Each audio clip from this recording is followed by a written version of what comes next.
We've struggled alongside champions like Senators John McCain and Ted Kennedy to enact comprehensive immigration reform to fix our broken immigration system. We've worked and played key roles with members of Congress to reform the campaign finance system. Congressmen like Republican Congressman Chris Shays, Democrat Marty Meehan, and Senators Russ Feingold and John McCain again. And in 2022, we helped pass the bipartisan Safer Communities Act, the most significant gun violence prevention legislation in over 30 years. Yes. Signed into law by President Trump. Now, no person, no party holds a monopoly on justice, and we know that each of us has a responsibility to act to uphold the values and the rights and the principles of equality and the rule of law. Our success is inextricably linked to our ability to work together for the common good. Tomorrow on Capitol Hill, we're going to be lobbying on issues related to Israel, to immigration justice, to healthcare, and democracy and voting rights. And we have long spoken out on each of those issues, rooted in our Reformed Jewish values, in our texts and traditions passed down from our ancestors, and our own historical experiences as a Jewish people. We'll meet with members of Congress and staff who share our concerns and priorities, and those who are open to constructive engagement and dialogue. And we're thrilled to begin those conversations this afternoon. I am very pleased to welcome URJ Board Chair Shelley Nicely Groff to the stage to introduce our first speaker. Enjoy the program.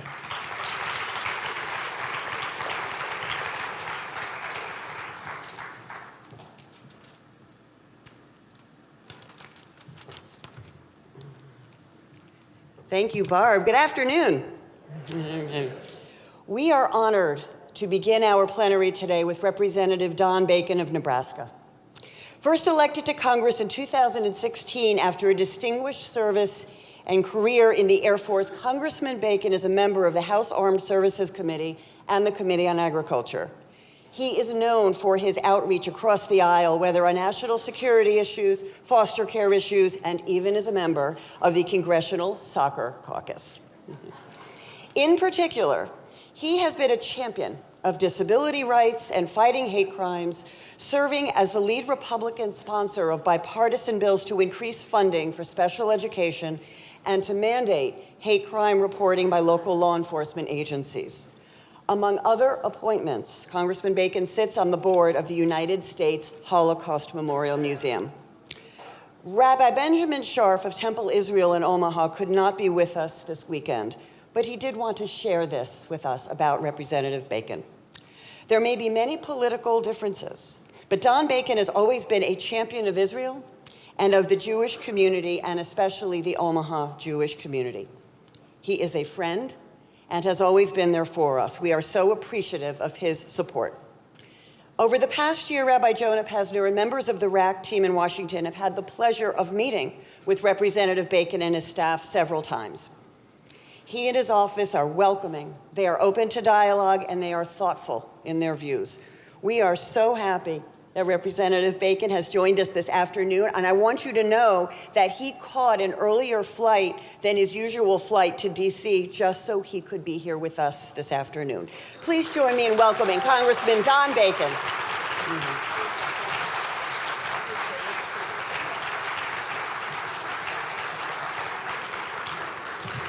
You're probably wondering, what is a guy named by Bacon doing here? When I get introduced in Israel, they say, I'm the most kosher bacon they've ever met. So, my grandma was from Norway, my grandpa was from Hungary, the Bacon side of the family are long British, but really we were part of the Normans of France and the invasion of France. But I went to the United Nations Security Council about a year ago. You walk out and there's a statue to a Yehuda Bacon. Seriously. And so that got my interest.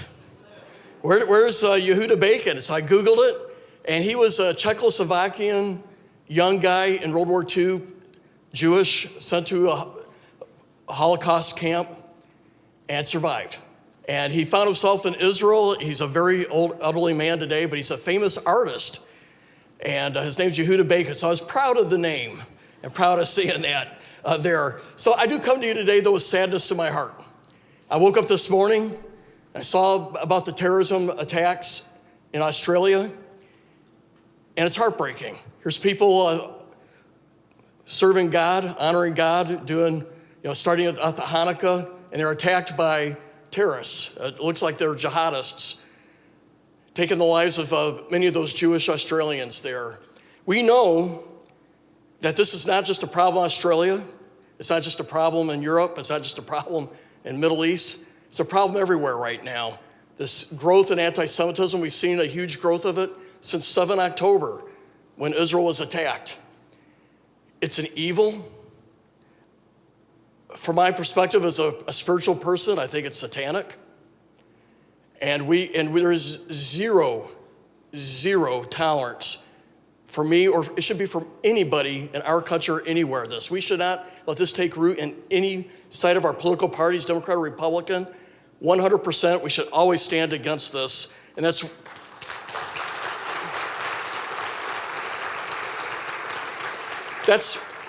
why I'm one of the co-chairs of the Anti-Semitism Task Force in Congress, and it's why I am honored to be part of the Holocaust Museum. I think both those missions are so important here. But I stand with you today. I'm an evangelical, I'm a Christian, I'm an American. But when it comes to this, I'm a Jewish American. I stand right with you on this, so I wanted you to know. So what is my upbringing? Because my upbringing is what got me here today. I was raised in a Baptist home. My dad made me go to church 3 days a week, and I did not want to go to church 3 days a week when I was a kid. I was the oldest of 9, but my dad did morning devotions every morning. And it was so important for him to teach us Genesis 12:3, that those who bless Israel will be blessed and those who curse Israel will be cursed. And he taught this to me when I was just a young boy as a fact, a God's promise. And when I was in high school, freshman and sophomore in high school, when we had Jimmy Carter as president, he would say, "Don, President Carter didn't treat Menachem Begin right. That was not right." Now, whether or not he was right or not, I'm just saying this is how I was raised. And I've come to believe it. And if you look at the evangelical community today, there's really no stronger supporters in our country to fight anti-Semitism and to stand by Israel. But I was taught this at a young age. Then my dad sent me to Israel when I was 15 years old in 1979. And I went with 15 other kids, right? It was a high school group. And I'll never forget going to the Holocaust Memorial in Jerusalem. This is 1979, it's changed a lot from today. I've been to the later one here too. But I was this 15-year-old that had head knowledge. I knew about the Holocaust. I could say factually 6 million Jews were murdered by the Nazis. I knew all this. It's different when you're 15 years old and having it right here, right? And you go through that Holocaust Memorial. I got head knowledge and I got heart knowledge coming out of that. I remember feeling the weight of what happened and the tremendous impact of every family and the devastation in Europe and what it means for the Jewish community today. I walked out of there with a passion. And that's why I think the Holocaust Museum is so important right here in Washington, D.C. It does the same thing. Then I went to the Knesset afterwards. And I remember someone giving us a tour. I remember he's an older guy. I was 15 years old. I'm 62 today. But I remember this guy saying, "We're here today to make sure what happened at that memorial never happens again." And I took it to heart. I've never forgot it. Fast forward to 2009, 10, and 11. I'm a colonel in the United States Air Force. My boss is a 3-star general. I'm at Ramstein Air Base, Germany. He's given the task of standing up long-range missile defense in Israel. I'm being his deputy. That means I get to do it. And so, as you may know, the Israelis have a great air defense anti-ballistic missile called the Arrow. And it's focused on Iran. They got the medium-range ones, short-range ones that focused on Gaza, focused on Hezbollah. But these were focused on Iran. And we were given the mission to help Israel build this anti-ballistic missile capability. And so I got to travel to Israel. But frankly, the beauty of it was the Israelis had a great missile, the Arrow. But they needed a good radar. We had that. So we put this great radar into Israel that can look into Iran. And within 3 minutes of a launch, that missile will break the curvature of the earth. The radar can pick it up.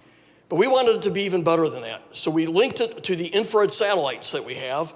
So the Israelis now have access to that. So we could see the launches in Iran. Will automatically slew that radar, and it could pick up that missile, and you intercept those missiles then over Iraq. And so when we did this, we would practice every day. We'd practice with simulated 3 missiles from Iran, sometimes 5, at most 10 missiles coming out of there. I never would have guessed that we would have saw what we saw last year when you had 110 ballistic missiles fired.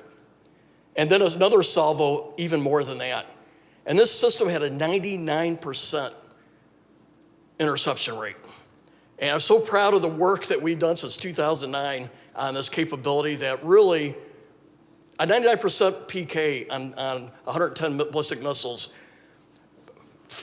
in my role, that's a pretty good record. So I was excited about that.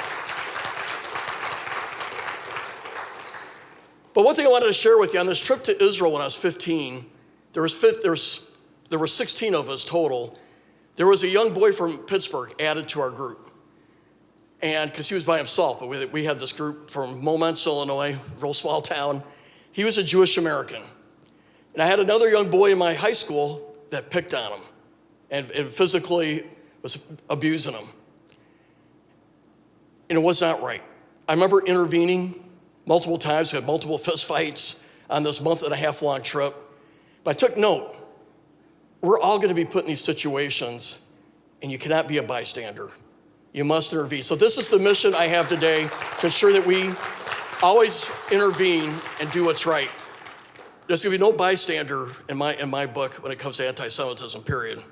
So I'd like to talk a little bit about the politics of this. And I have my colleague here from across the aisle. When I first got elected, I think when you first got elected, I think it was more of a partisan issue, anti-Semitism. I know on the Republican side, we felt like we'd get beat up on because the white nationalists, okay, they're supposedly Republican. By the way, I can't stand them. I think they're ugly, don't want them, right? We want no white nationalists in our party. But I would say conversely, we would probably look at the Democrats and say, oh, those liberal universities and the anti-Semitism we see there, the Orthodox Jewish people are getting beat up in New York. So we're doing this finger pointing. I think after 7 October, we've gotten smarter. This should not be a Republican issue or a Democrat issue. It's got to be an American issue that we're equally angry about. So we got to stand shoulder to shoulder, Mr. Raskin and me, and say, I don't care if it's from those white nationals, I don't care if it's from the university, I don't care if it's the New York thugs, I don't care what it is. It's anti-Semitism, we hate it, it's repugnant, we reject it. And so this is not a partisan issue, it should not be. It's an American issue, and I wanted to focus on that up front.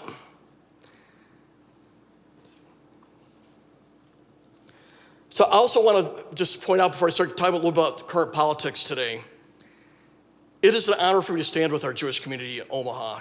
I have met so many great friends, the rabbis I've gotten to know, and I'm grateful for working with them and educating me on how we can do better to support. But I also feel the same way about the entire community here in America and worldwide. But because of this commitment, I know we need to do better. When you have synagogues and you have Jewish community centers, having us put 15 or 20% of their budget on security, it's not right. And so I support the grant money that we're trying to provide to help our Jewish synagogues and Jewish centers get some financing to help defend themselves. When you have 2% of the population being targeted by the vast majority of hate crimes, that means we got to go above and beyond to do better. So I work with you on that. I also, working with people like Josh Gottheimer, a Democrat from New Jersey, on forcing social media to do a better job on policing itself. Because you can see, I can see it on my social media, just the hate that comes out of there. And there has to be some responsibility from these owners on this. You can't just let that hate just go unfettered.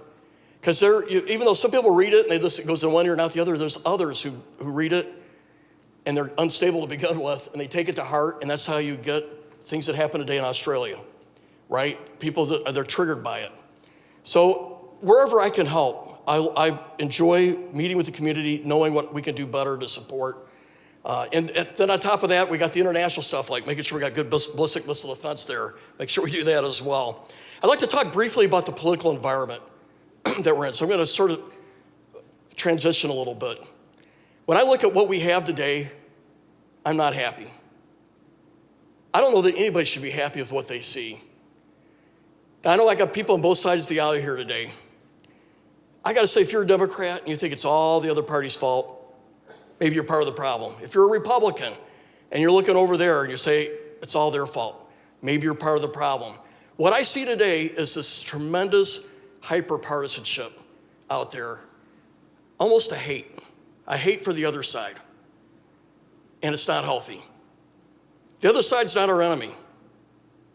And if we start talking that way, it's not healthy for our country. I see the demonization that goes on every day. And I know people say, well, these guys, no, they're both doing it. And it's not both of it's not right. It's a shirts versus skins mentality right out there right now. If you're on this team of the shirts, you're saying, whatever these guys do, I'm going to defend. And whatever they do, I'm going to oppose. It's not helpful at all. And then on top of that, we're seeing the weaponization of our judicial system. It's not healthy. And I would say again, people say, well, look what the current administration is doing. Yeah, I agree. I don't think it's right. When he says, I want 3 people indicted, and it happens, that is not right.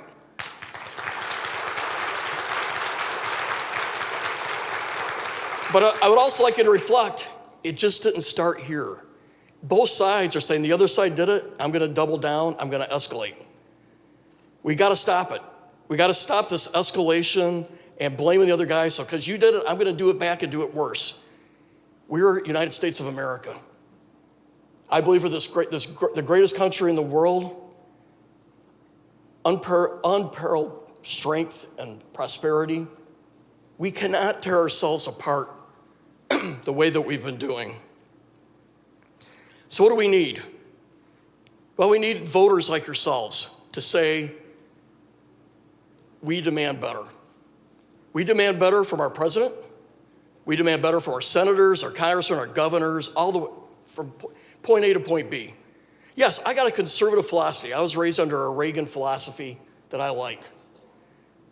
But in the end, we got to realize that the Democrats or Republicans, or wherever you're at, are not your enemy. Who are our enemies? It is Al-Qaeda. It is ISIS. I personally think Putin's an enemy, but some people maybe call him an adversary. President Xi, he's definitely an adversary. I wouldn't say enemy at this point, but definitely an adversary. But I could go on and on. Our Democrats are not our adversaries or enemies, and neither are the Republicans. So we got to get past this talk. So what do we need? We need, there's a campaign that was done in 1920 by Warren Harding, a return to normalcy. Now, I should have just said return to normal. It was improper English. But, okay, well, we'll take return to normalcy, a return to decency, a return to consensus building, knowing that we're not going to get everything we want, but we can take something there and make something happen out of it.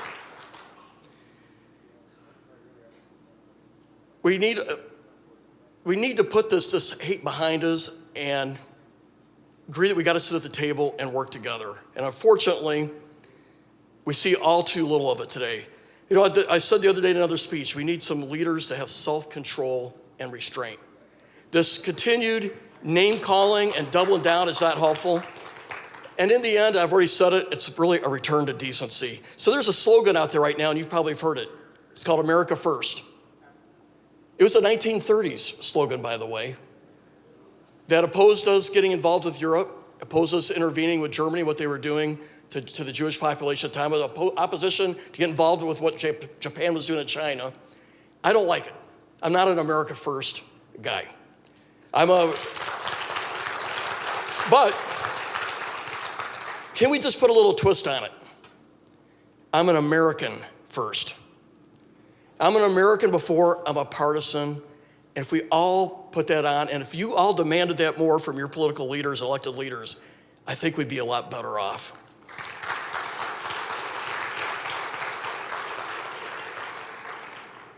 My closing comment, our country is strong and it's resilient. And you can look at our history. We got 249-year history of being independent. We adopted our Constitution and started doing elections in 1789. We have had some ups and downs. We've had the Civil War. By the way, my forefathers were Southerners who fought for the North. So that's how I ended up in Illinois. And so we've gone through, we've been stretched and I would say bent, but we've not broke. We've come close to breaking a few times. Civil War there, I think we were surely being frayed in the Vietnam days of the 1960s. But I'm not so sure that I think today people just take it for granted. Our country is 100% resilient. No matter what happens, we can survive this. I don't think we should take that for granted. We should know that the continued demonization, hyper-partisanship, it's bending our country, and we do not want it to break. Let's do some self-reflection before we go too far. I don't think we should assume great countries before us have fallen. I mean, just think of Julius Caesar. He crossed the Rubicon because he knew when he got back to Rome, he was going to go to court. Pompey was going to put it through the judicial system. He was probably going to get the death sentence. The weaponization of their judicial system. I was just saying we should not take it for granted. I mean, we got to have a higher bar here. So let's protect this land of freedom, this city on the hill from all over the world. Everybody looks at this country and says, we want that freedom and the prosperity that we have and the ability to worship that we want to worship, the freedom of the press. We are a bright city on the hill. But it's going to take us to defend it. Now, it used to be, I served 30 years in the Air Force, so defense was carrying a gun or flying an airplane. Today, we got to arm ourselves with something different and better. We got to arm ourselves with decency, self-restraint, the golden rule. If we can do that and demand that in our political system, we will be resilient. Ronald Reagan says we cannot assume that we're going to be free just because we were born that way. It had to be fought for and defended. But we're going to have to do the same to pass it on to our kids and grandkids with decency, kindness, and working across the aisle. And we may not agree, but we know that we got to work together. By the way, James Madison wrote the Constitution in a way that demanded different factions working together. It's just a fact of life. So for the love of country, demand better, and let's do better. Thank you.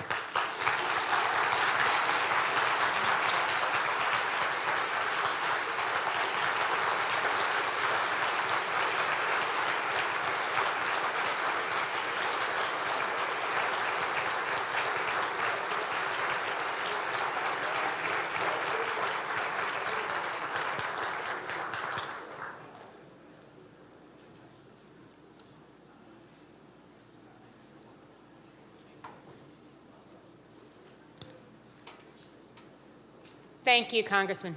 Thank you for being with us. Hello again. I am Heidi Siegel. I am the chair of the Commission on Social Action.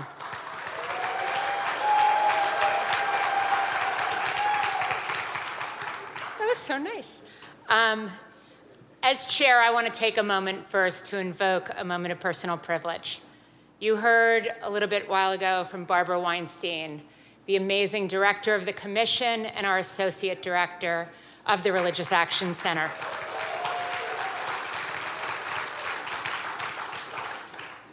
You don't get to hear a lot from Barb at this conference, but let me just tell you, the work of the Commission, the work of the Religious Action Center would not happen. Our successes would not take place. The impact that we make would not happen without Barbara Weinstein being behind every single bit of it. Her fingerprints are on everything we do.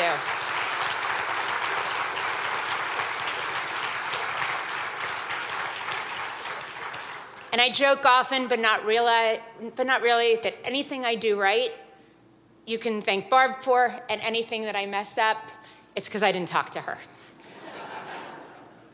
So thank you, and thank you, Barbara. So now it is my great honor to introduce our next guest, Congressman Jamie Raskin. So, please, absolutely.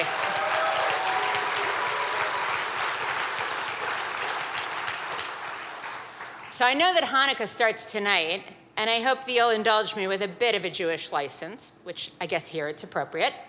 So, if Congressman Raskin was only one of our nation's foremost voices on constitutional law, Dayenu.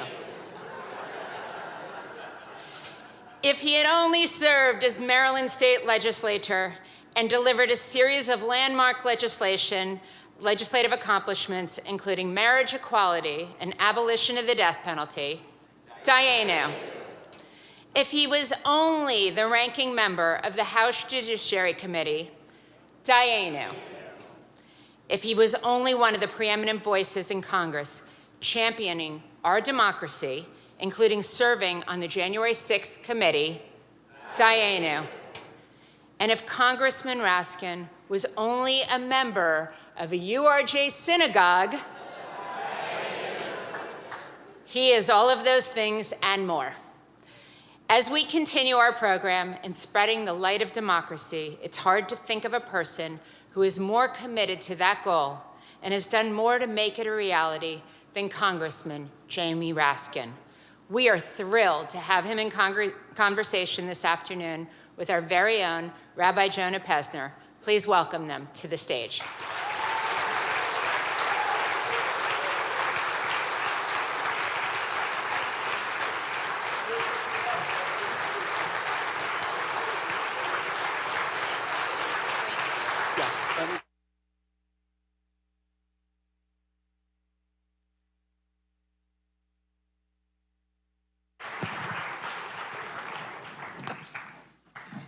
Congressman Bacon, it's kind of unfair because Jamie is a member of one of our synagogues. You know, he's an evangelical Reformed Jew.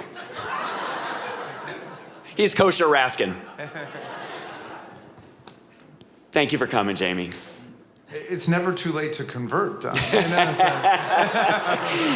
Congressman Bacon, you want to make an announcement right here and now? Yeah, Yehuda Bacon. Here's what you don't know about Congressman Raskin from his bio and watching him on TV, and you inspire us every day, Congressman. When I moved to town and kind of just reached out because I live in the district, we belong to the same synagogue, and said, love to have you over and meet the family, and Jamie showed up, and then we were having a Sukkot gathering, and I said, oh, do you want to come, wave the lulav and the etrog? And he showed up. And then my brother-in-law was running for Congress. It's complicated. And he showed up. And so what I think the part you don't know is how deeply human and real Jamie is. Because we get to see him on TV and he makes the case and he does it brilliantly and he advocates, but it's because of his love for humans, for all of us and all of you. So Jamie, thank you for being an Ubermensch. Thank you, John. Thank you, man. There's a lot going on right now, and I have some questions we want to ask you about democracy and the state of the world, but I just want to give you an opportunity to kind of first to share whatever the reflections you think are most important to share. Well, first of all, it's a thrill to be here, and hello to everybody with the RAC. It's a thrill to be here with my colleague, Don Bacon. We entered Congress the same year, and it's a thrill to be with my beloved friend and constituent, Jonah Pesner.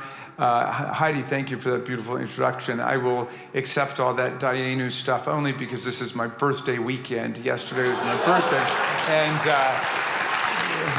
ridiculous, over-the-top stuff. But yesterday it was important because it wasn't just my birthday, it was also Dick Van Dyke's birthday, and he turned 100 years old.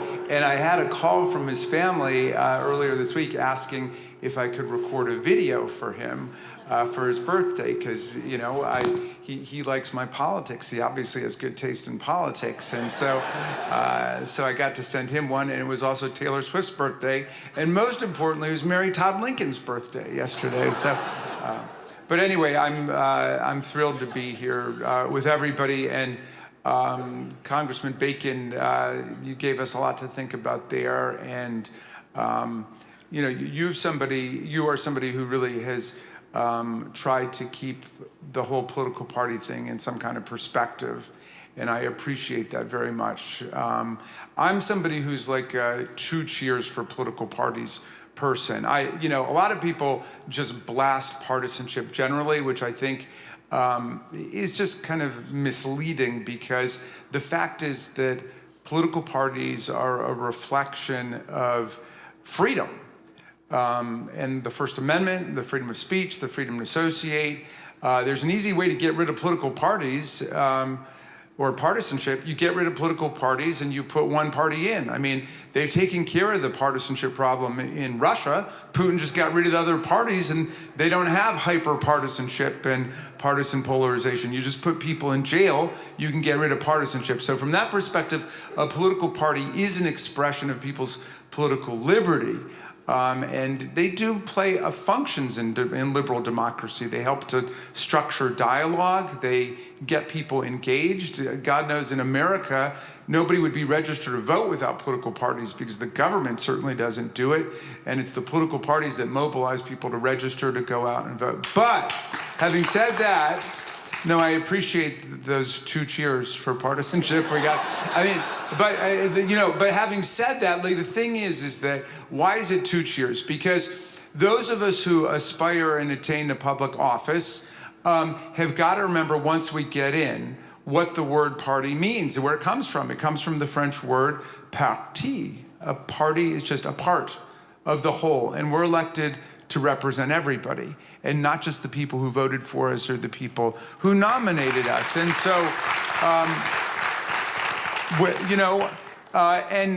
when I was the leader of the House managers in the second impeachment of Donald Trump for inciting an insurrection against the Constitution and the Union, and when I went over to the Senate, I gave them this little speech about partisanship and saying, they are there in a nonpartisan capacity in 2 senses. One is they've sworn an oath to uphold and defend the Constitution against all enemies, foreign and domestic. We all take that when we swear our oath of office, and Don's taken it both in the military and as a representative. But in that case, the senators also took an oath as jurors, and they swore to render impartial justice. And that word impartial resembles closely nonpartisan. It means justice without regard to party or some kind of partisan attachment. And I said, a lot of people will swear their fealty to nonpartisanship, but then they're right off to their party caucus, because that's the way it works. And again, there are legitimate functions that are played there. But there are certain contexts in which we do have to set aside our partisanship. And when people say to me, well, it's not possible, you can't really do that, I know we can do it, because the vast majority of us do it every day when it comes to constituent service work. If you come out to my constituent office in beautiful Rockville, Maryland. I don't know if anybody's from Rockville or the 8th District, but you come out there, you got a problem with Social Security or Medicare or VA benefits or anything. We don't ask, are you a Democrat, a Republican, a Libertarian, a Green, or Independent? We just have to find out, are you in my district? If you're in my district, we go to bat for you. We know how to do that, and we got to bring that mentality certainly in an impeachment trial to the question of whether or not somebody committed high crimes and misdemeanors against the Republic of the United States. That is without respect to political party. And really with respect to public policy. I mean, if I'm fighting for women's reproductive health and freedom, it's not for democratic women's reproductive health and freedom, it's for every woman's reproductive health and freedom that I'm doing it. So, all of which is to say it is a challenge, but we do have to try to keep that in mind, that we are there as U.S. representatives, not as representatives of our political party, and we have to try to think about the good of everyone, while we're doing that. But I thank you so much for those thoughts, Don. And all right, back to you. Well, right back at you. So building on the question of partisanship and the way our government operates, let's kind of telegraph out for a second to the big picture on democracy. Yes. So a lot of people in this room are concerned about democracy in America. Can I get an amen? So how are you thinking about the threats to democracy, and what is the opportunity before us and the call to action for us around democracy? Well, I'm thinking about them on a daily basis. I'm thinking about them intently. But look, when you're in the midst of a crisis, oftentimes it helps to think about things in historical terms, right? In honor of Don, I will register a bipartisan note by invoking our last great Republican president, Abraham Lincoln, who spoke of government of the people, by the people, and for the people. But we didn't start off that way. We started as a slave republic of white male, in many places Christian white male property owners over the age of 21. But it's been through successive waves of political and social and moral and constitutional struggle that we've opened America up much closer to approximating Lincoln's beautiful, tantalizing vision and the idea of a more perfect union. But democracy is not a static collection of rules and procedures and rights. When we say we're defending democracy, we've got to remember, yes, we're defending all of that, but we are defending a project, a process in motion. We are always moving towards democracy. And, Tocqueville wrote in Democracy in America that he came and he observed that in our country, democracy and voting rights are either shrinking and shriveling away, or they're growing and expanding. You can be moving in one direction or another, but you're never, standing still. So I say to people, when it comes to democracy, the best defense is a good offense. So, for example, it's 2025. How about it's time we start electing the President of the United States the way we elect mayors and representatives and governors? Whoever gets the most votes wins. How about that? I mean, that would be a major step forward for democracy. We have had, many anti-democratic features of our original Constitution that we've gotten behind. For example, the exclusion and disenfranchisement of women, and we did that in the 19th Amendment, and the selection of U.S. senators by state legislatures instead of by the people, and we got rid of that in 1913 in the 17th Amendment. If you read the Constitution and the amendments the way I do, the whole trajectory of our development has been towards greater democracy, participation, and inclusion, right? The 13th Amendment gets rid of slavery. The 14th Amendment establishes birthright citizenship and equal protection and due process. The 15th Amendment bans race discrimination in voting. The 17th Amendment gives us popular election of senators. 19th Amendment doubles the franchise with women's suffrage in 1920. The 23rd Amendment gives people in Washington, D.C. at least the right to vote for president. The 24th Amendment bans poll taxes. The 26th Amendment lowers the voting age to 18. Our whole trajectory of historical and political development has been towards greater inclusion, right, and greater participation. And so if we are facing major erosion and threats from, you name it, plutocracy, autocracy, theocracy, dictatorship, racism, anti-Semitism, all of these destructive authoritarian forces, the solution is to get democracy moving again in the right direction. John Dewey said that the only solution to the ills of democracy is more democracy.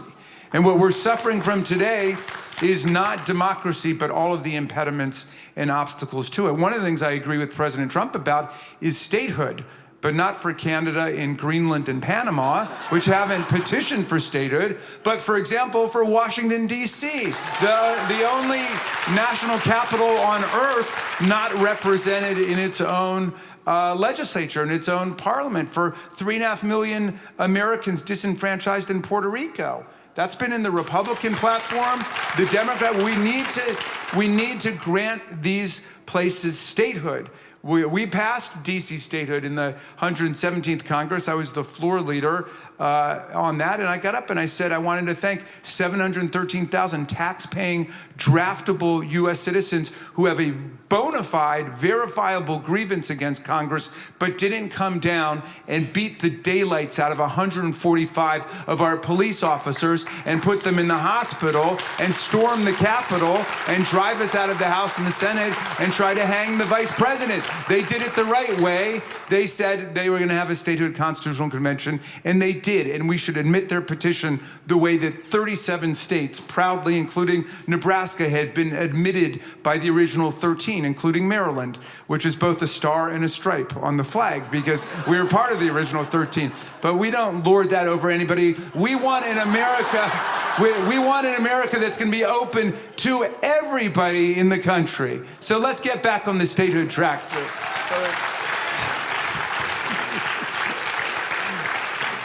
An elected official who both knows history and has read the Constitution. Thank you for that that wonderful lesson. Read it while you can, you know. So.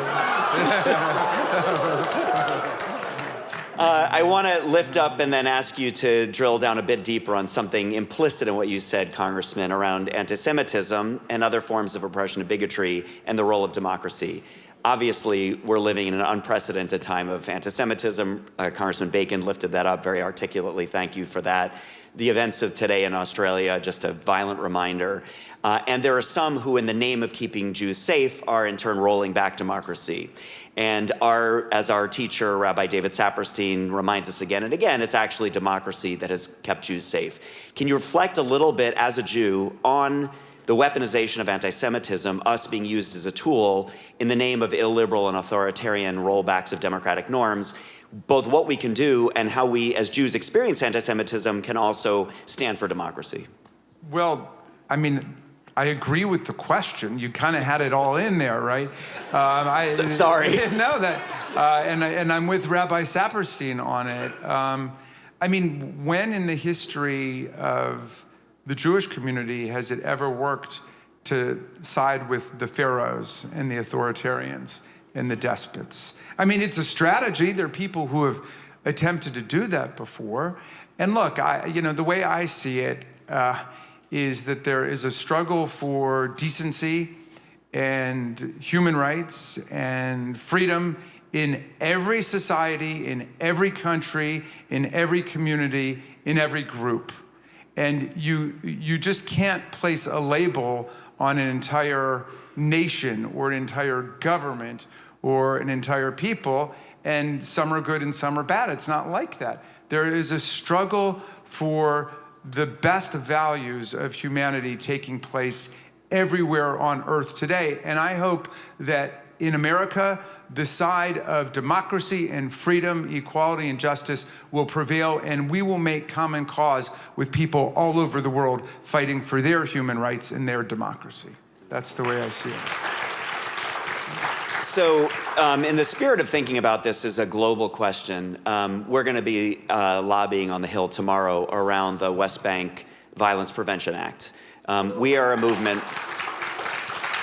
We're a movement that feels very strongly that it is not only not anti-Semitic to criticize the government of Israel, but that as Jews, we're called to criticize the government of Israel when we disagree with it, just as we criticize the administration in the United States as proud Americans. So we'll be lobbying on that bill. We won't be lobbying on the Ban the Bombs Act. We have not taken a position in favor of that bill. The block the bombs. The block the bombs. Yeah. Because we kind of take a long view about the Israel-U.S. relationship and living beyond the Netanyahu government and the importance of Israel's right to defend itself. We know that you've endorsed the bill. I'd love to give you a minute to just talk through your thinking and how you got there. Well, look, the Gaza, well, to begin with, October 7th was a nightmare, not just for the people of Israel, but for humanity. There's a major rupture in thinking about human rights and peace and dignity. And so that act of terrorism is an absolute atrocity that the world has got to denounce. And I'm glad most of the world did denounce it when it happened. The Gaza war has also been an extraordinary setback for humanity, with terrible humanitarian catastrophes taking place, including the loss of lives of tens of thousands of civilians and mass hunger and all of the attendant horrors of that particular war, you know? So the Block the Bombs legislation said it was introduced before the ceasefire first began, but it said that there were certain weapon systems that were being used not defensively for Israel's security against nation-state enemies, but were being used offensively in Gaza that should not be sent over without a specific vote by Congress to make sure that that international law and American law are being complied with. And that's just a general stricture I have. I don't think that any weapons that America sends anywhere in the world should be used offensively in a way that violates the rights of civilians. I just don't believe it. And so, I think that that's, again, a principle that we should push generally. I mean, I am, just as I'm, very interested in the cause of Israeli security and peace and human rights in Israel and human rights for the Palestinians, I'm very interested in the human rights and the national security and defense of the Ukrainians. But the weapons transfers that we make to Ukraine have lots of restrictions and conditions attached to them, as they should. Some of them I definitely agree with, some, maybe less so. But in any event, there's lots of restrictions and conditions put on there to make sure that the money is all used appropriately, it's not wasted, it's not siphoned off in corruption, and it's not used in ways that have not been approved by Congress. So there's no blank check there, and that's just not a policy I think that we've ever engaged in or that we should engage in. One of the reasons you have credibility on this issue is because you have such a strong Jewish identity, and you've always been a champion for Jewish peoplehood, even as an American committed to American values. I wonder if you could kind of dig into the spiritual well for a second and reflect on your leadership and your commitments to democracy and how they flow from your own Jewish identity and your Jewish values. Yeah. I mean, that's like a complete book you've asked me to well, we've all read transmit the this. actual book you've written, so. There's a lot in that book about it. I mean, look, my grandfather was, my maternal grandfather, Samuel Bellman, was the first Jewish person ever elected to the Minnesota State Legislature in the 20th century. And he was a very tough FDR, New Deal, liberal Democrat. He was a very strong Zionist for the creation of the state of Israel. All of us on our birthdays, we got Israeli defense bonds every year. I don't know if anybody else got that as a birthday present, but my grandmother was the head of Minnesota Hadassah with Bob Dylan's mother, Mrs. Zimmerman. They're from upstate Minnesota, near the Boundary Waters. But anyway, my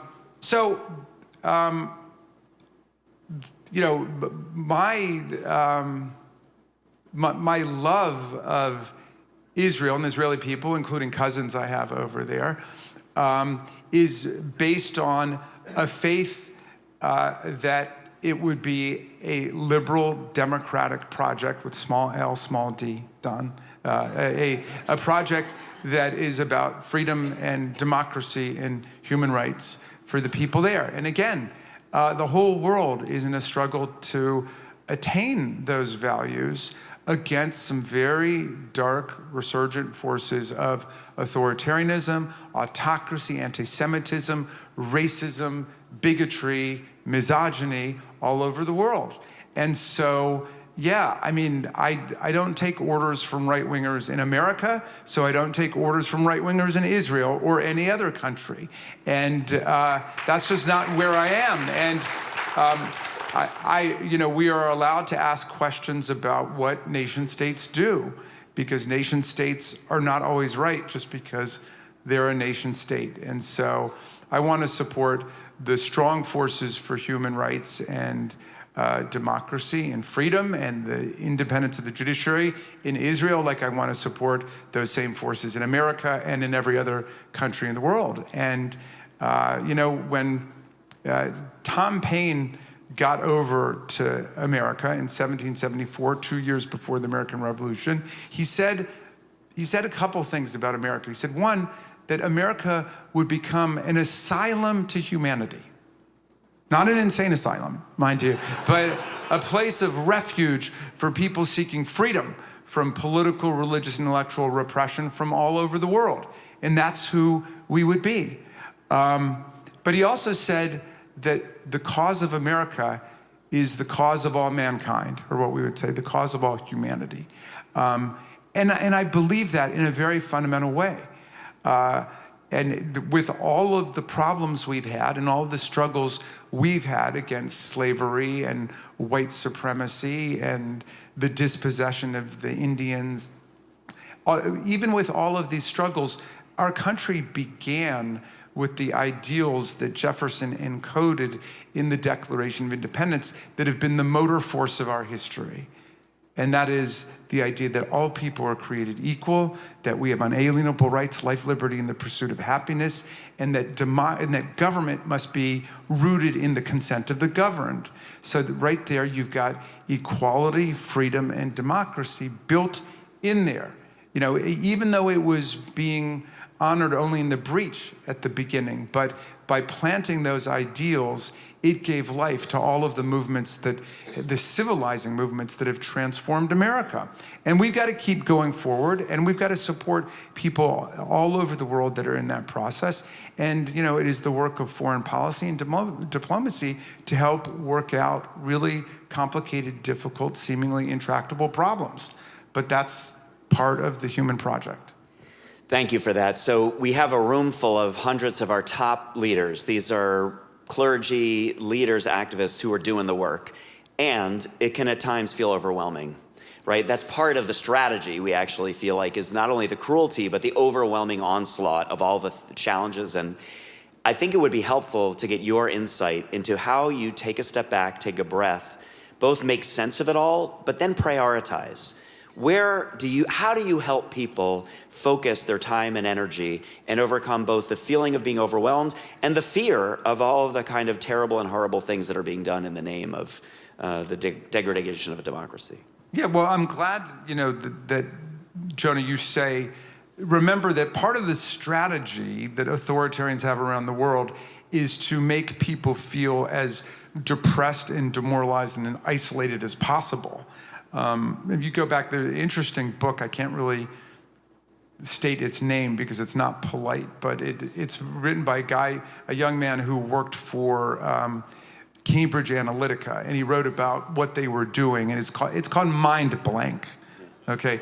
But part of it was, they ran like these Facebook ads to find people who conformed to 3 essential psychological criteria, okay? Machiavellianism, narcissism, and cruelty. If that rings a bell, and then they were going to try to mobilize those people and politicize them. But for people that they thought were on the other side of the aisle, they tried to figure out ways to demoralize them and throw up their hands and basically say, everything is so terrible, it doesn't even make sense to be involved in politics, it doesn't make sense to vote. It was a very clever strategy, and it worked because it's like, well, you get everybody you can to your side, but if there are people who might go to the other side, better to depress them and turn them against your adversary, So that's an important point. Remember that when you're starting to feel very cynical, pessimistic, and somebody's probably trying to make you feel that, and likely through the internet, likely through social media. But I don't know if we've got any Navalny fans here, but I finished reading not long ago his book called Patriot, which his wife Julia, finished putting together after he died. And I wanted to read it because I was I was so blown away by the fact that Navalny went back to Russia after he was poisoned by Putin and after it was clear they were trying to kill him, but he insisted on going back to keep fighting. And of course, he ended up in prison.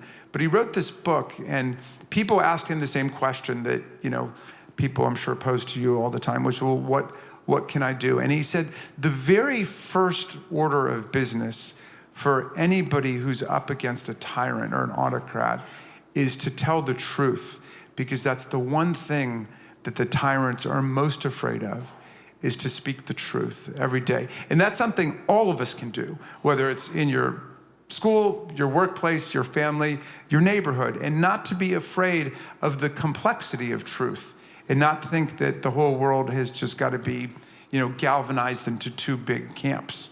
Then as for the rest of it, everybody will be able to find their place. When people say, well, how can I stay engaged? There are a lot of great groups out there. The founders of Indivisible are my constituents, so I'm a big Indivisible person. And they're Reformed Jews, just saying. And there's that, So I very much love the No Kings rallies, and I got to speak at the one in Philadelphia recently, and I got up and I said, none of us is going to be a founding father from the 18th century, but all of us can be founding fighters in the 21st century. And I believe that. So. And I'm sure that you would tell this crowd, even with all those recommendations, becoming part of the reform movement's Every Voice, Every Vote campaign should be their top priority. Right, Congressman? Absolutely. There you go. Thank you. Absolutely.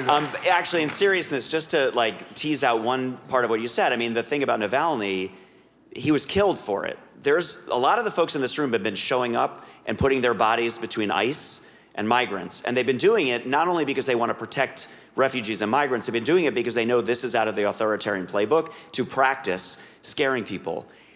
People are afraid. Any insight into how we continue to lean in and step up? Remember, Goodman, Cheney, and Schwerner were actually killed just for registering voters. It was a different era, but it feels like that. Any reflections on the fear that the authoritarians use? Well, yeah, I've got some thoughts about that. First of all, my dad used to say to us when we were kids, when everything looks hopeless, you're the hope. You are the hope. When you go out to those ICE rallies, you are the hope for a lot of people. That is meaningful.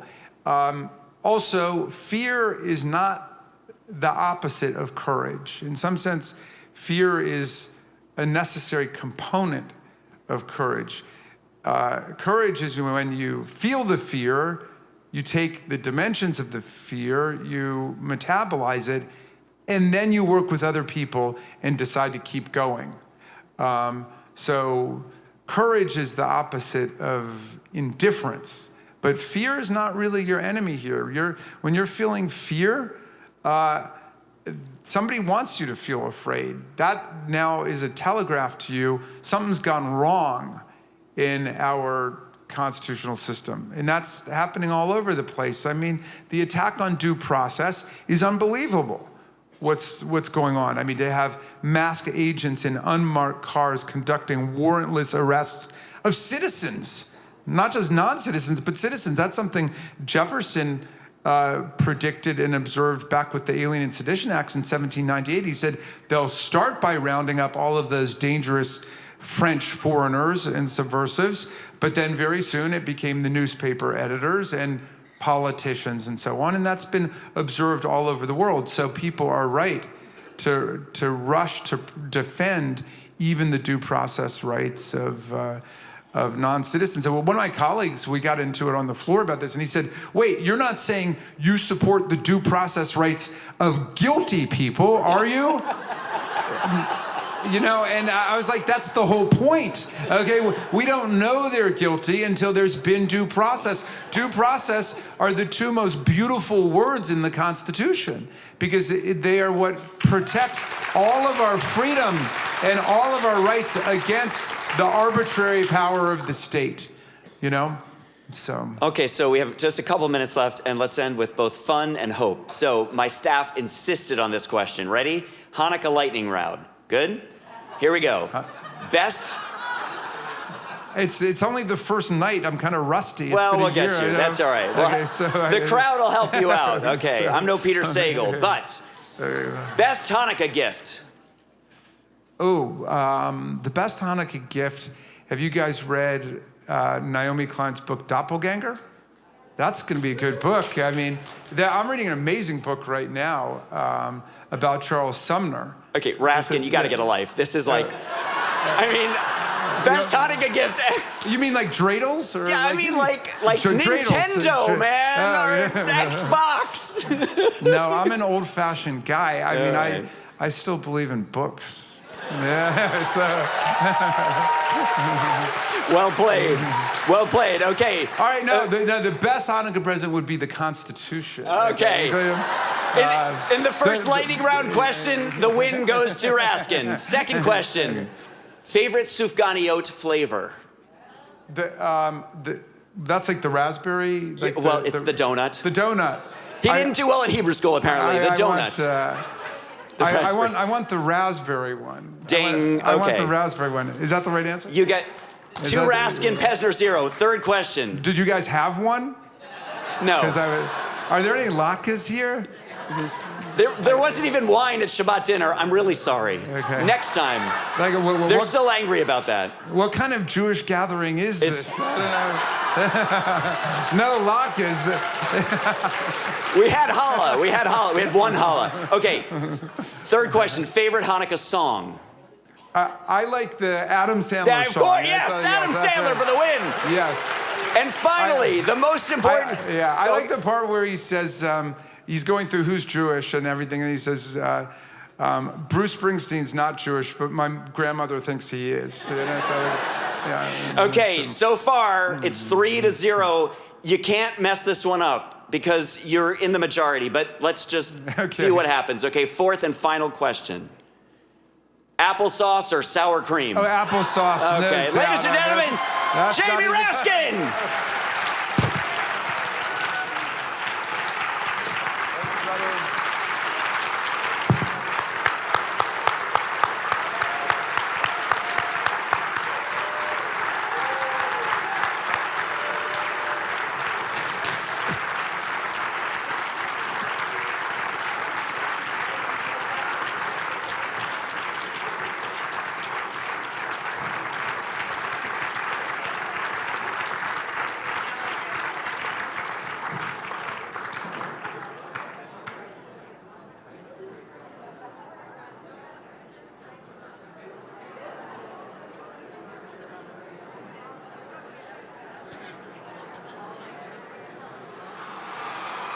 Wrote a song for all those nice.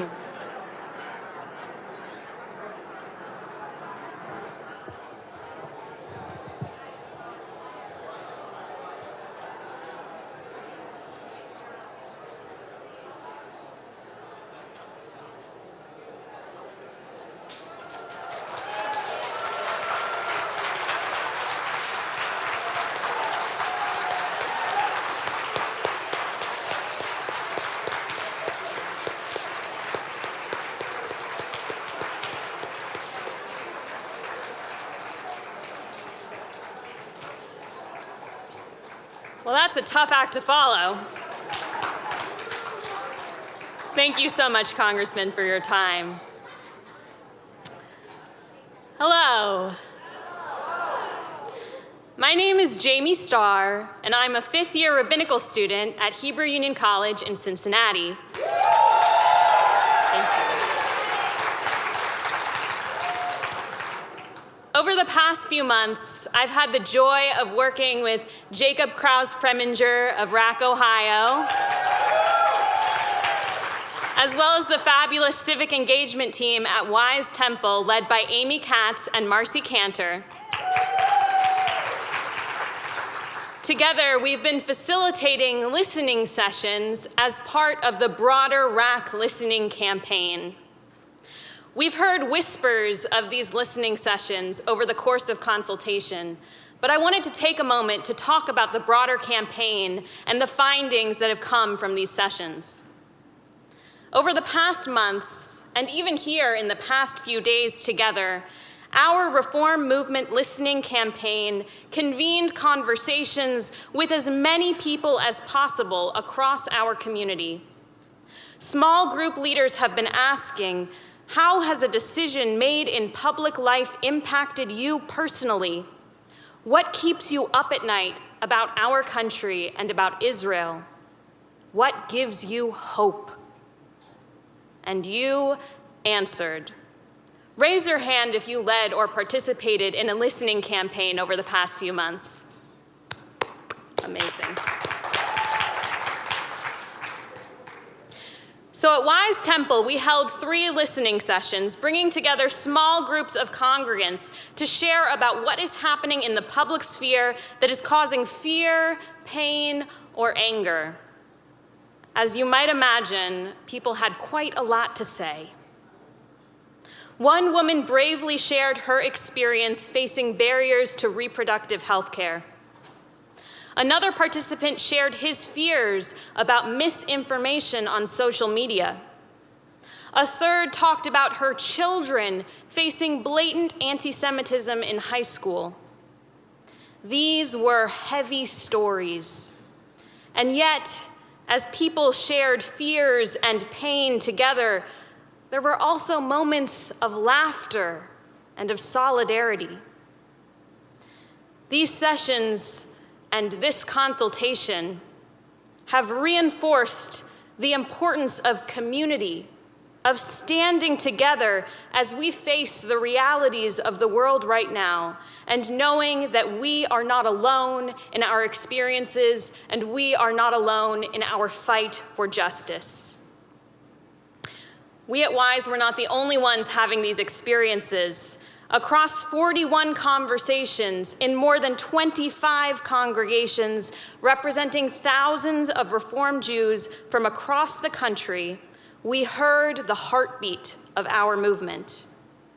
You discussed a series of questions, and I want to reflect back what you shared. You're going to see 2 word clouds on the screen, which were compiled by the fabulous Sydney Tepper. Notice the words that rise to the surface, the ones that appear again and again. These are the themes that emerged when you talked about our movement in terms of Israel. And these words reflect how our movement feels in this current moment and what concerns the people we spoke with. The listening campaign didn't just help us gather information. It helped us build the muscle we will need to endure the long road ahead. Through your individual stories, a collective narrative emerged. It is the narrative of a people who cares deeply about our immigrant neighbors, not as the other, not as strangers, but as reflections of ourselves. You said it again and again, if they are not safe, none of us are.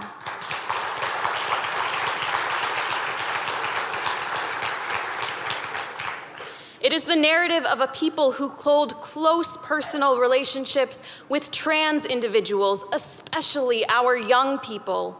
And we refuse to stand by while they are cast aside or legislated out of public life.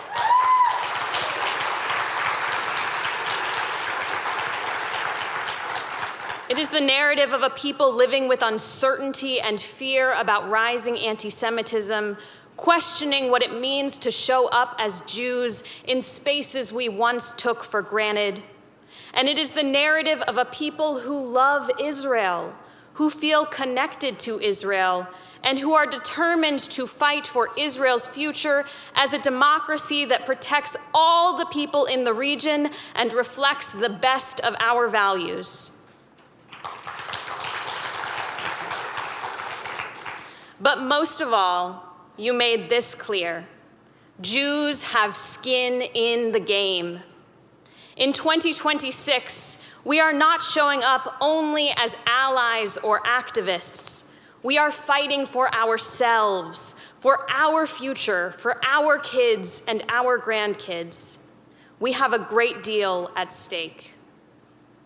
And through the listening campaign, it wasn't just people sharing stories.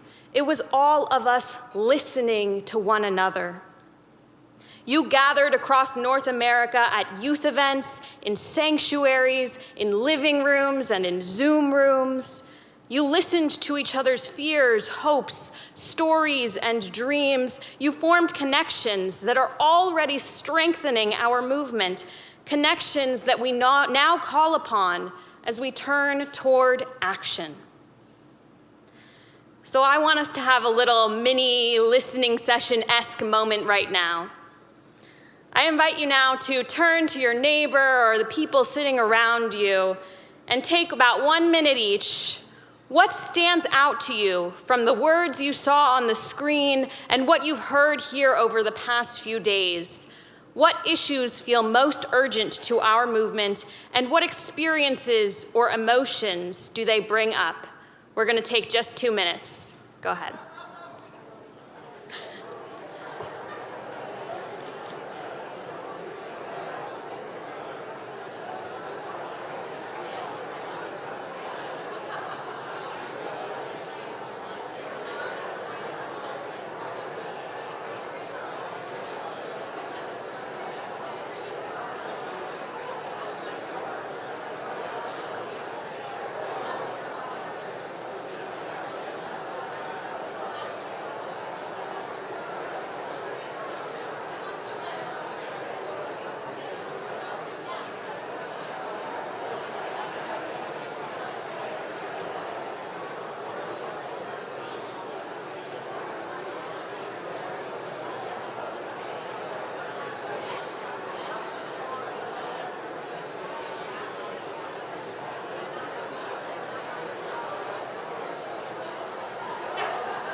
All right, we're going to come back together now. I hope you know this is not the end of these conversations. I hope it is just a to be continued. I can feel the energy in this space all throughout the entire consultation, and I thank you all for sharing yourselves and your experiences. Truly, your acts of sharing your stories and listening to the stories of others are what are fueling our action and our movement towards justice and ensuring that we don't burn out for years and for generations to come. Thank you so much.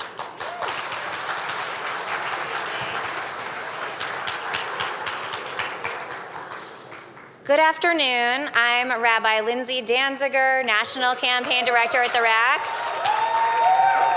Oh, thanks. And this year is the 10th anniversary of our civic engagement and democracy protection campaign, Every Voice, Every Vote. Yeah. With deep thanks to the Leo and Libby Nevis Foundation and their Nevis Center for Democracy here at the RAC. Yeah, let's give it up for them. As our nation approaches its 250th birthday, we are facing a stark truth. The promise of American democracy is at a crossroads. The story of America has always been intertwined with the story of Jewish Americans, a story of seeking freedom, building community, and fighting to expand rights that were not guaranteed to all. The legacy we inherit is imperfect, and the next chapter will be written by those who show up. Our rabbis teach, Lo alecha hamamlacha ligmor. It is not upon us to complete the work, velo ata ven chorin libatel mimena, but neither are we free to desist from it, to do our part, and in this historic moment, our part is urgent. Every voice, every vote is our mandate in this historic moment. If democracy is to survive another 250 years, we must ensure that every person has the power to participate in shaping it. We must protect what's fragile, strengthen what is weakening, and build what has never fully existed. This is the moment to give more, to take risks, to be vigilant. This is how we ensure that the America our children inherit is more just, free, and reflective of the values we are commanded to uphold. We are launching a campaign built for this moment, a campaign rooted in Jewish values, in our own stories, grounded in democratic urgency, and powered by all of us. Every voice, every vote 2026 will focus on 3 pillars. Number 1, voter engagement. We will directly contact voters, especially those who have been historically disenfranchised, through postcarding, texting, calls, and community mobilization. Our goal is simple: ensure that every person who has the right to vote can exercise that right. Number 2, ballot initiatives. We will mobilize our full reform movement across state lines to win campaigns to prevent gun violence, protect reproductive freedom, LGBTQ+ equality, and the freedom to vote. Ballot measures in this moment are one of the most important tools we have to advance policy when other paths are blocked to us. And number 3, more urgent than ever, democracy protection.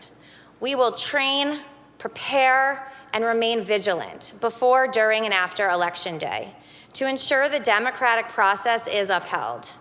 Along with our partners across lines of difference, we will prepare our communities not to comply with intimidation, subversion, or interference. Our commitment is clear. We will defend the integrity of this election and protect every voter's voice. We cannot organize,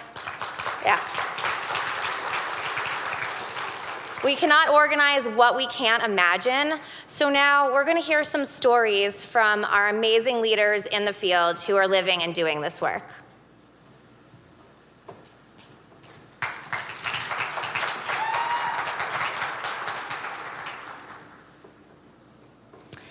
Hi, my name is Emma Aronson, and I am a social justice intern with Women of Reform Judaism. And I am also a second-year student at the Hebrew Union College, pursuing a dual cantorial and rabbinical ordination. You're a very supportive crowd. In March of 2020, I packed up my dorm room and headed back to my parents' house. What I thought would be an extended spring break turned out to be a 1.5 years of social isolation during a global pandemic. Just 2 months later, in May of that year, the world erupted into protest after George Floyd was murdered by city police in Minneapolis. Like many people at the time, I felt entirely helpless. I wanted to take action, but I didn't know what I could do.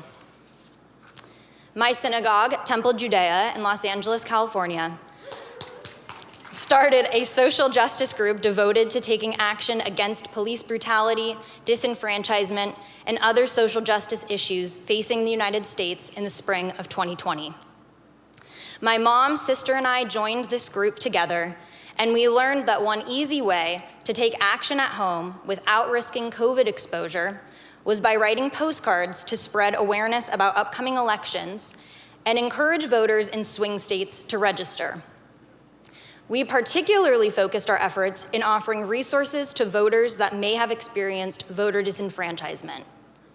From May to late October of 2020, my mom, sister, and I sat in the living room every evening and wrote postcards together. Over the course of the summer, my synagogue wrote thousands of postcards to voters across the United States. While each individual postcard I wrote felt like a small contribution to the RAC's work, by the end of our initiative, our synagogue helped to make a dent in a country that felt unchangeable. Since 2020, our synagogue continues to hold a yearly postcard writing campaign. Unfortunately, in 2025, voter disenfranchisement is still a top priority issue facing the United States. It is a right of every US citizen to execute their civic duty and vote in free and fair elections. And in many places, barriers to vote make executing this right nearly impossible. Every United States citizen is entitled to representation, and by writing even one postcard, we can move towards a fairer and more just country. Our long-term partner, Reclaim Our Vote, invests deeply in voters who are overlooked by most other Get Out the Vote campaigns, and has set an audacious goal to reach 7 million Black voters this cycle. And we, the Reform Movement, will help them to do it. This year, we will write, call, text, and mobilize to ensure that every single eligible voter, especially those historically targeted by voter suppression, can participate in our democracy.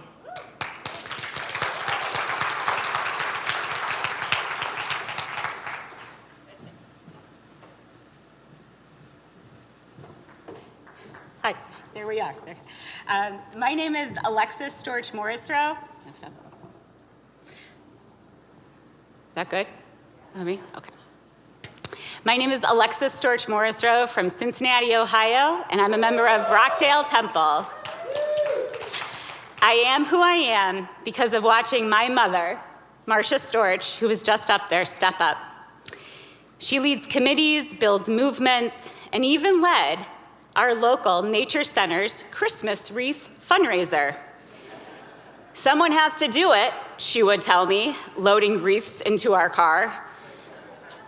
During her most recent visit to Cincinnati, she and I spent time at the public library making buttons for her latest campaign. I grew up learning from her that when something matters, you show up. And as I watched Ohio politicians and the US Supreme Court take away my reproductive freedom, it was important to me to step up, to protect the right to choose for myself and for my children. But just as importantly, I wanted to shift the narrative on reproductive freedom, religion, and faith. Those who oppose access to safe and legal abortion do not have a monopoly on faith. It is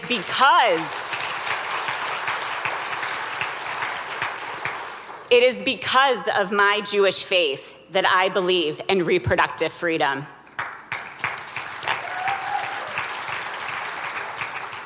So I chose to act, and I quickly learned I wasn't alone. In Cincinnati, our Justice Collaborative at Rockdale Temple helped connect local congregations, Reform, Conservative, and Modern Orthodox. We helped lead the charge with RAC Ohio to put reproductive freedom on the ballot, and we won.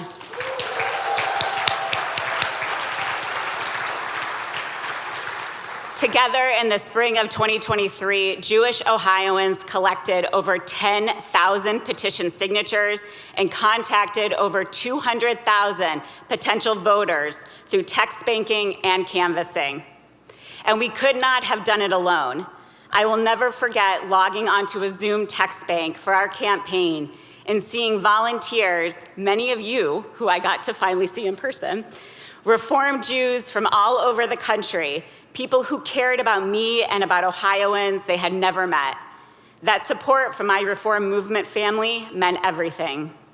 The impact of this ballot initiative goes beyond the win. It brought our congregation together. New members to our congregation would drop their kids at Sunday school and stay to build community and write postcards. And now, as I serve as the current membership co-chair to our temple, I see how our role in this ballot initiative fueled membership interest and continues to foster current member engagement, particularly among young families. Together, my congregation, RAC Ohio, our partners, and all of you, we protected reproductive freedom in Ohio, and it is now enshrined in our state constitution.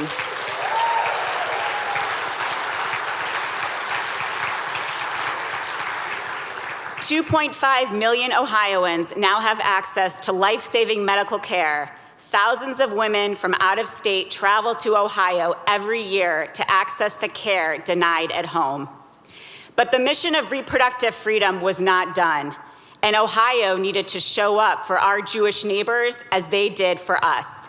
Thanks to the coordination of RAC Florida, our postcard writing in Ohio turned now to Florida voters. I was able to join my mom in RAC Florida in collecting a record-breaking number of petitions to get reproductive freedom on the ballot in Florida.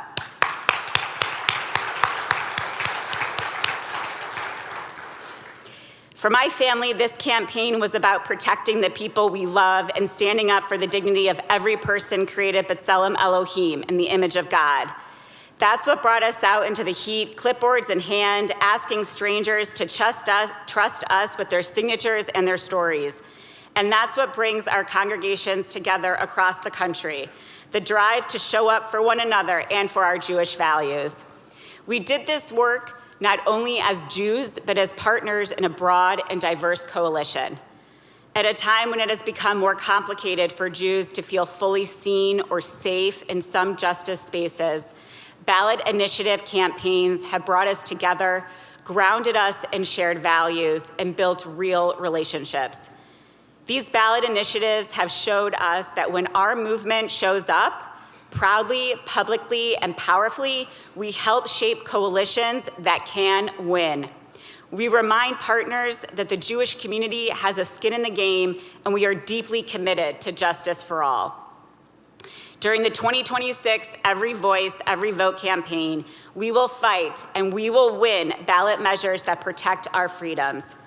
Right here in Virginia, voters will decide on reproductive freedom. Led by RAC Massachusetts, we'll mobilize to protect our communities from gun violence. And And stay tuned, measures on voting rights, LGBT+ equality, and more are coming. We show up for one another, that's who we are, and that's how we will win.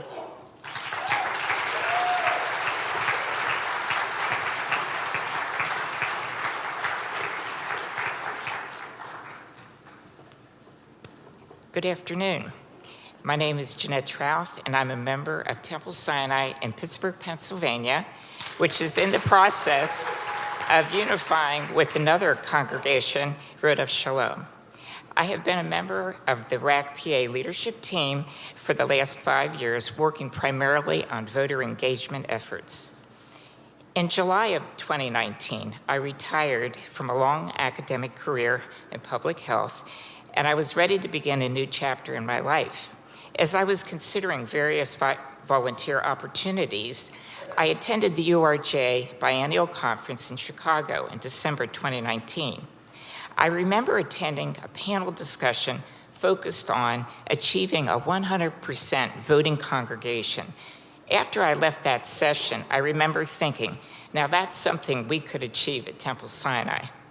Shortly thereafter, as we all know, the COVID shutdown occurred. Nevertheless, I was inspired by that story of how a congregation in New Jersey mobilized to make sure everyone in their congregation voted. And throughout 2020, leading up to the November presidential election, a group of about 8 of us met weekly and directed our efforts to making sure our congregants knew how to vote by mail and how to utilize drop boxes, both of which were new procedures at that time. As it turned out, about 98% of our congregants actually voted.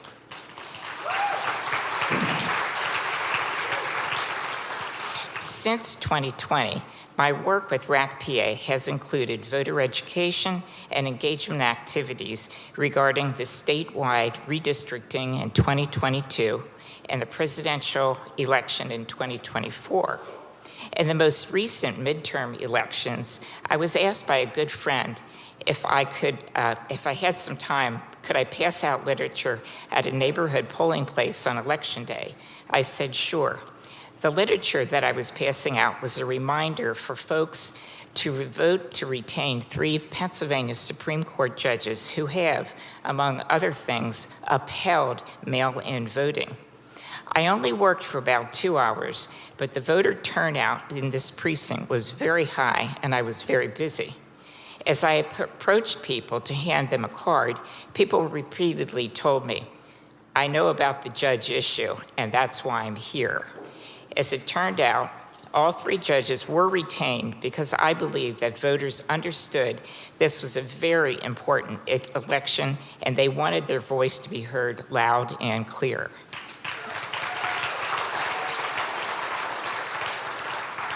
In 2020, we showed up with people power.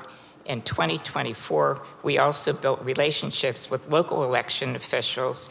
And now, for 2026, we must be agile and bold in protecting our democratic process. We will take action like serving as poll watchers, escorting vulnerable voters safely to the polls, responding to ICE activity at polling places or efforts to intimidate voters, offering your rights, know your rights trainings in your communities, and more. I am a monthly donor to RAC-PA because I believe deeply that we must sustain this movement, not only in moments of crisis, but in times of preparation. The threats of 2026 are similar to, yet different from, what we have experienced before, and how we respond will shape the presidential election in 2028. We must be vigilant, we must be ready, and we must act together. And so now I'd ask you to please turn to someone different than before and take about 30 seconds each and share one specific action you're committed to taking within the 3 pillars that we showed you before: voter engagement, ballot initiatives, or democracy protection. Go ahead, tell someone out loud what you will do.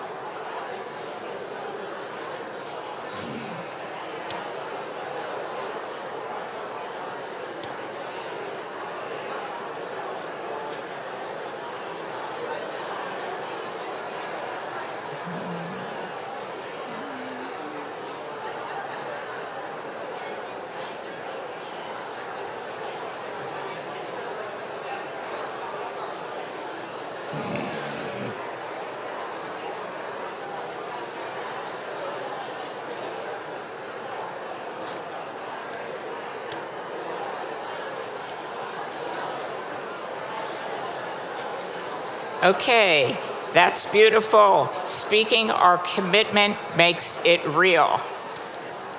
Thank you.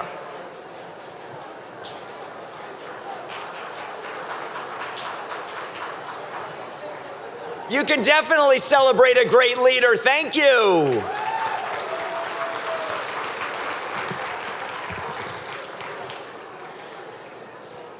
Okay, we are in the final wind-up. Has this been a good consultation on conscience?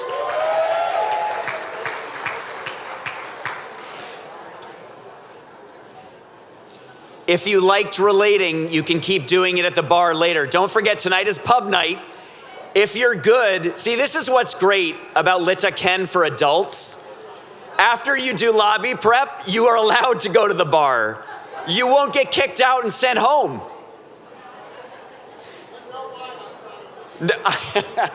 We already acknowledged that. I did public tshuva for the wine not being here on Friday night. Thank you. We will have it in 2 years, I swear. Okay, as you're gathering your tea lights, let's come back to center. Rookie mistake, we don't give out stuff when we also want to listen. Shh. We have listened with our hearts. We have strategized with our heads, and now it is time for our hands to do the work and keep praying with our feet. We invite you to prepare yourself, your congregation, your community, and our entire movement for action right now. When you leave the plenary, because there's no Wi-Fi in the room, yes, we know that too. No wine, no Wi-Fi, okay. But the minute you get, what did Weinberg say this morning? You have this cathartic moment, you can look at your phone, it'll all stream. So you'll leave the plenary session, your phone will blow up because your CVent app is gonna alert you for what you need to do now. You will get a display notification saying that you can actually commit to Every Voice, Every Vote 2026 right now. How many of you are gonna do that when it comes in? There you go. You can sign up in January for a training on what happens when ICE comes to your community. Who's ready? Who's gonna be ready? In February, there'll be a webinar on how you can ready your community for Every Voice, Every Vote back home. And it's not too early. You can sign up to start doing postcarding now. And finally, and I loved the reference to being a monthly donor to RAC Pennsylvania, that was beautiful. February 14th is a very important Jewish holiday. Happy birthday. And it's also Jewish Justice Giving Day. Woohoo! Woohoo! So we'll ask you to sign up for that. Okay, in all seriousness, our tradition teaches us something quite profound about light. In the Talmud, we're instructed that we are to place the Hanukkah menorah, at the entrance to our home facing outward. And that is in the tradition of Pirsumei Nisa. Everybody say Pirsumei Nisa. Publicize the miracle. Our rabbis wanted us to proclaim loudly and proudly in the public square the miracle of light and Hanukkah. Judaism insists that light belongs in the public square. And this year, Every Voice, Every Vote will put us squarely in the center of the public square, bringing the light of democracy to all of us. Now, the teaching in the Talmud continues, because throughout Jewish history, there were times when it was frightening or even dangerous to light the Hanukkah in the public. And today we're holding the sorrow and the loss that literally at a public lighting of the Hanukkah, members of our Jewish family were murdered and injured because of the danger. But our rabbis had profound teaching for us. They didn't say, if it's dangerous or frightening, don't do it. Don't skip the mitzvah. Rather, they said, be agile, pivot, adapt. Light in your homes, find a safe place. But whatever you do not refrain from lighting the light. Whatever you do, no matter how dangerous, no matter how dark, all the more so, light the lights of the Hanukkah. This year, now more than ever, in North America, in Israel, and across the world, we will not be bullied out of the public square. There is way too much at stake. You know this, and we know you know this, because you have shown up, because you are here and you are ready to act. Amen? Amen. And we know that you are not alone. Each one of you represents your friends, your congregations, your communities, all of the people in your networks. And we know that it is only together that we have, everybody say power. But it's power in service of something. Everybody say democracy. Everybody say future. We build our power for the sake of our democracy, say democracy. And our future, say future. So now, take the tea light that you are, this is the time, And get it ready, because we're going to dim the lights and we're going to light our lights when we're ready. When we come together with those lights, we create a spectacular array of the light that will light the world. So if you are committed to hosting a postcarding party, turn your light on and hold it high. If you are committed to fighting for gun violence prevention, reproductive freedom, and voting rights through ballot initiatives in your states, lift your light high. If you are committed to protecting refugees and migrants, and if you are committed to equal rights for LGBTQ folk, lift your light and raise it high.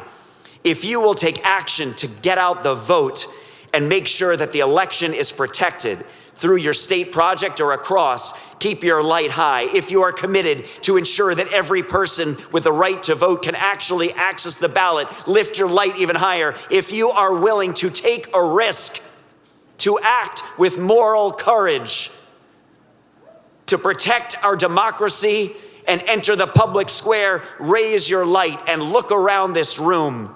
This is what hope looks like. This is what love looks like. And this is Judaism.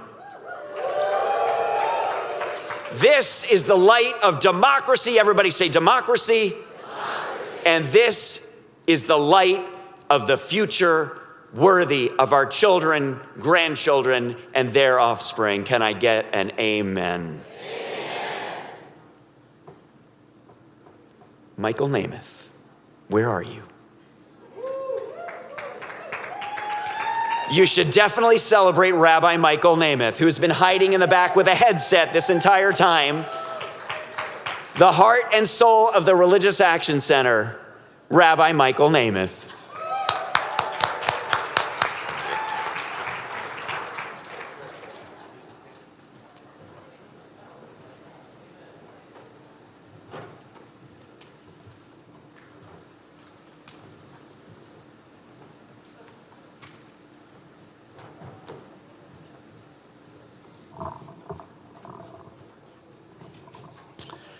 We begin our transition to our lighting. The book of Genesis tells us that God saw that the light was good, and God separated the light from darkness. We've heard, we've felt that these are hard times, filled with more than just a little bit of darkness. So we respond with light, inspired by the words of Dr. King. Darkness cannot drive out darkness. Only light can do that. At this moment, our room is filled with the light of community, the light of holiness, and the light of justice. To borrow a phrase, when we show up, lift our voices, and act together, we help make great miracles happen here. And as illuminated as this room is right now, we can always add more light, and so we will do so. To light our Hanukkah menorahs, I'm honored to welcome to the stage just a few people. Rabbi Rick Jacobs and Shelley Nicely Groff of the Union for Reform Judaism. Just keep coming up, because there's going to be a lot of you. Probably need the table a little bit more forward. Rabbi Barry Block, Central Conference of American Rabbis, Rachel Roth and Cantor Jason Kaufman, American Conference of Cantors, Rabbi Liz Hirsch and Karen Sim, Women of Reform Judaism, HUC students Alyssa Fiegelson, Jess Friedman, Jason Schwartz, Rabbi Mary Zamor and President Simone Schickler, and we certainly have already recognized and acknowledged that Rabbi Zamor is going to be finishing up her time as the executive director of the Women's Rabbinic Network. Rabbi Jonah Pesner, Barbara Weinstein, Heidi Siegel, Rabbi David Saperstein as part of the Commission on Social Action, Rabbi Josh Weinberg, Orly Eretz Lakovsky, the Association of Reform Zionists of America, and the Israel Religious Action Center.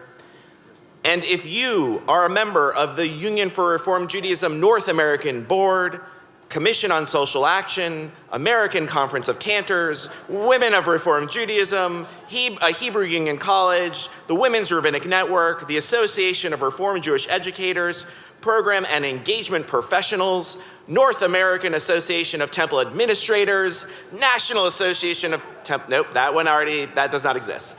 NIFTY. We're just adding extra ones in here. The Reformed Jewish Community of Canada, ARTSA Canada, Early Childhood Educators, Men of Reformed Judaism, the Israel Movement for Reform and Progressive Judaism, the Reform Pension Board. Please stand if you can. Members of the CCAR and the ACC. And finally, if you are a member or if you are a member of a Union for Reform Judaism congregation. If you are part of the Union for Reform Judaism staff, please come right in front of the stage. We want to celebrate you. All of the staff, I know you're in the way back. Please make your way forward because that will give me time. Please put up on the slide. And Rabbi Nancy Kasten, I was supposed to call up as well. She's here. Okay, great. And while they all come up, I want to remind you, as I did last night, that just about a year from now, we'll be having our Union for Reformed Judaism biennial in Philadelphia.